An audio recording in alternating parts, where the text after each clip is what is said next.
Hi, in this video, I'm going to take you through how to do analytics in Giraffe.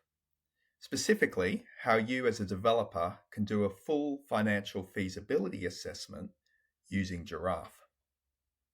To do this today, we're going to use the Analytics app within Giraffe, which sits on the right-hand side of your screen here. Now, the Analytics app works best when you have a template already configured for your financial model. And there's a few different ways you can do that. You can create a template directly within Giraffe, line by line. But we actually have a series of content packs that have pre-configured templates. Some of these are free, some of these are on high-level subscriptions.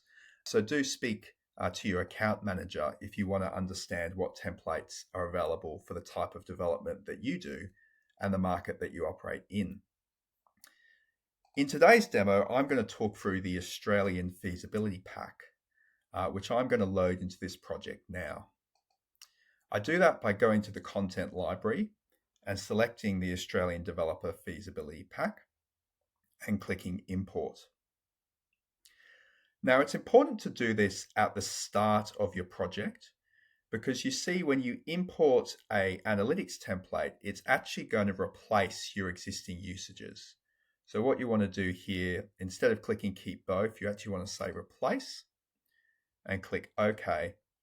And so that's going to load all of this template into your project, but it is going to wipe out all of the assumptions you've already put in. So it's important to do this at the start before you start entering other assumptions.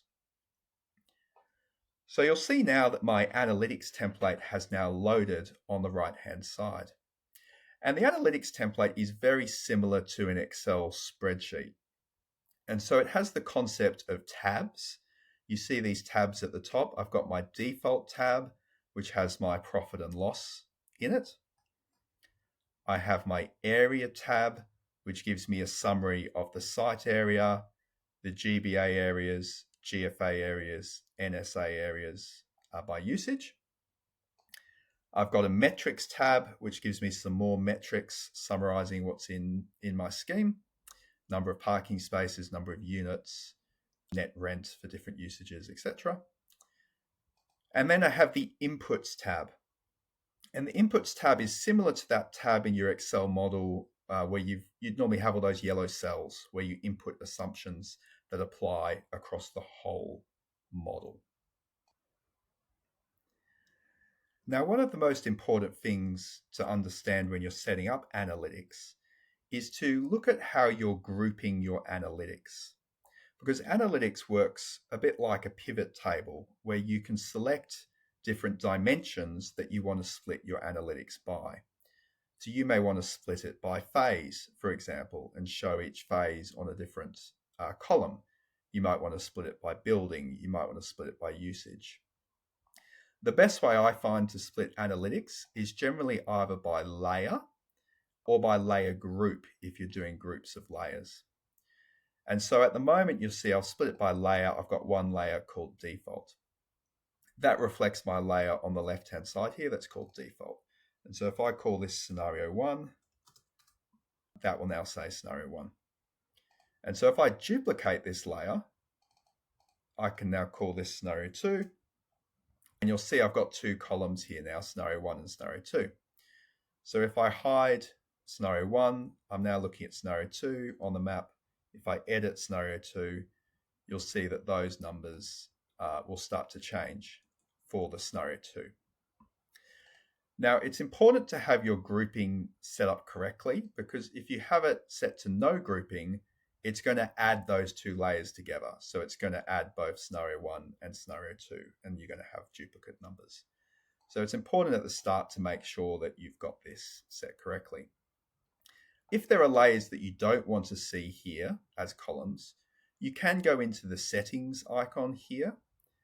And if you go to settings, this is where you can hide layers. So if I didn't want to look at scenario 2, I click it to hide it, and that will take it out of my view. And so now I'm just looking at scenario 1. Now I'm looking at both of them. So you may want to do that if you've got, for example, a design library layer that you've loaded in, and you don't want the design library numbers to count towards your analytics. You would hide that particular layer. Now, before I take you through a live demo of how to use analytics, it's important to understand a few key principles around how the data flow works within Giraffe.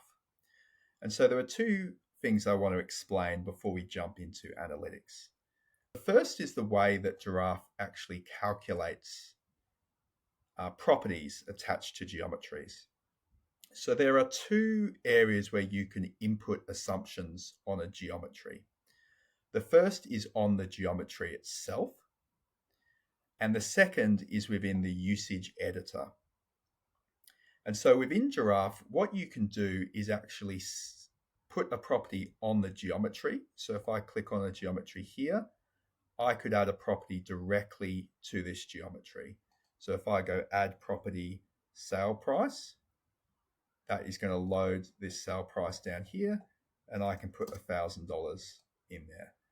That's going to exist just on this building because I've added it to the building. But what I can also do is add a usage here. And so my usage brings a whole group of properties in one go. So if I change this from residential to, let's change it to commercial, for example, that's going to change all the properties of that building from residential to commercial. Now, what properties does it bring in? Well, that's set within the usage editor.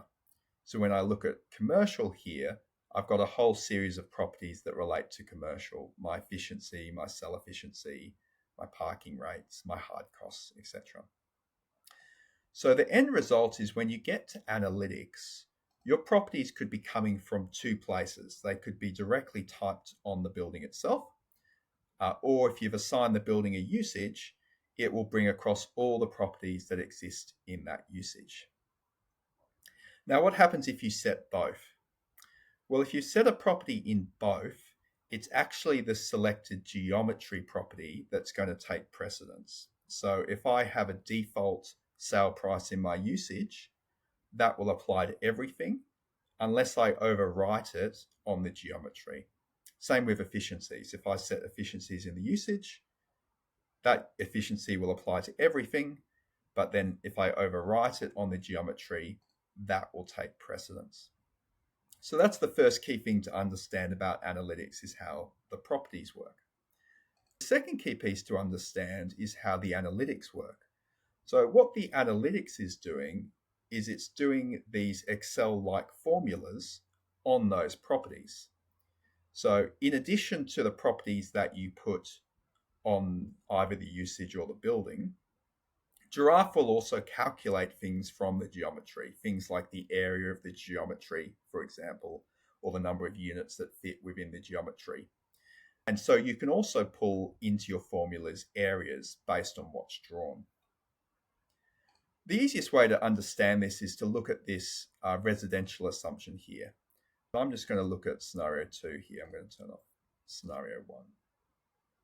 So this residential number here is 217 million, and that is coming from this building. And I can see that because I can click the number and it will show me where it's coming from. And you see when I click the number, there's actually a formula here. It's saying A times B is the formula. A is the saleable area. Giraffe is calculating that area based on what's drawn. And B is the sale price. The sale price in this example is coming from the usage for residential. So if I go to the usage for residential, the sale price here is 20,000.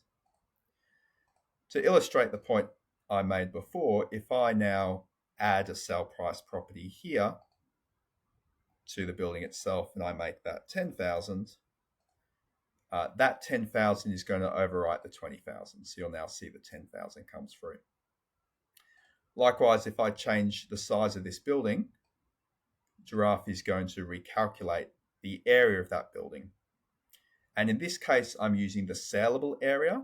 So the saleable area is calculated as the area of this box here, which is 975, times number of levels. In this case, I've got 11 levels in this building. and then times the efficiency that we're using to get to saleable area. And so in the usage configurator here for residential, my cell efficiency is 75%. And so that's how we're getting to that particular area. So with all that in mind, I'm now going to take you through how you would actually do a development feasibility on this site. And so in this example project, it's reasonably simple. I've got a basement car park, which I've got 2 levels on. I have a 1 level of a retail podium. I have a residential building, and I have a commercial building. And each of these exist on this layer scenario 2, which we're looking at over here in the analytics. To change the assumptions for my feasibility, there are 2 places that I would enter those. Usages is where I would start. And so within usages, I can set the efficiencies of these buildings. So this is my GBA to my GFA, my GBA to my NSA. So that would be the first thing I would set. And then this template here will use these inputs that sit below here. So I've got a hard cost assumption. So that's the cost of building it. Let's say that's 4,000. I've got a rent assumption. Let's make that 700. I've got a yield. Let's make that 7. I've got outgoings. I can set my lease term, etc. You can see all the assumptions here. When you make changes to the usage editor, you need to click this little disk icon up here to save them. And so if you look at the number for commercial here, when I press save, that cost number for commercial is going to update. And likewise, if I make a change to the rent and I press save, that revenue number will update as well. Again, the easiest way to see what's flowing through in your model is to actually click on the numbers. And so here for my commercial number, I can see the area is from the commercial building. Net rent is 750 now, and the yield is 7, and that's my formula. So I can see how that number is being derived. So for anything in this revenue section or this construction cost section, those numbers will come from the model. And the easiest way to do it is to just click each of the numbers and see what's there. And if you have multiple buildings, so if I had a second building over here, then when you click on this number, there's little arrows here, so you can actually look at the 2 buildings. They will highlight on the map those 2 buildings and the assumptions for each. And so I would start by setting assumptions just overall in the usage. And as I said before, if I wanted to then change that on a particular building and make this 15,000, I could do that. And then when I click this number, I'll see now these 2 buildings have different assumptions in different areas. So that's how you can start building up the detail on your assumptions. So within this P&L, the section around revenue will come off your usage editor. The section around construction costs will do the same. When you get down further, there's assumptions around the land value, design costs, other development costs, sales and marketing costs, etc. And a lot of these assumptions actually exist in the Inputs tab. And they exist in the Inputs tab because they apply to everything in the model, irrespective of what the usage is. So if I want to change my professional fees, for example, this is where I'll come down to professional fees. You can see it's currently set as 10. Now to change these figures, you actually click the title. So the title here, professional fees. If I click that, you'll see there's a formula here. It says it's currently 10. I can change that. Let's make it 12 and click save. And so that will then update my professional fees to 12. So when I look at my professional fees here, again, I click the number. This time it's telling me that this formula is actually based off numbers I've already calculated. So it's saying this formula is A times B over 100. That's the total construction cost, which is the number I've calculated up here, times the professional fees, which is the 12 on the other tab. So you'll see that these formulas, they can pull from the map, like these ones do, where they say it's per feature. They can be totals or subtotals, like these ones are. This gross revenue is just a sum of everything in this section.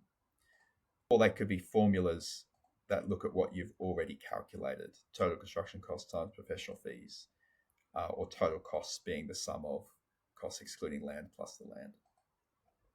That's a very quick run through around how the analytics template works. So to use this for a feasibility, all you would need to do is import the template, start drawing, update your assumptions in the usage editor for everything that you're drawing, and then go to the inputs tab and just check you're happy with all of these assumptions. And that will give you the financial feasibility for your scheme.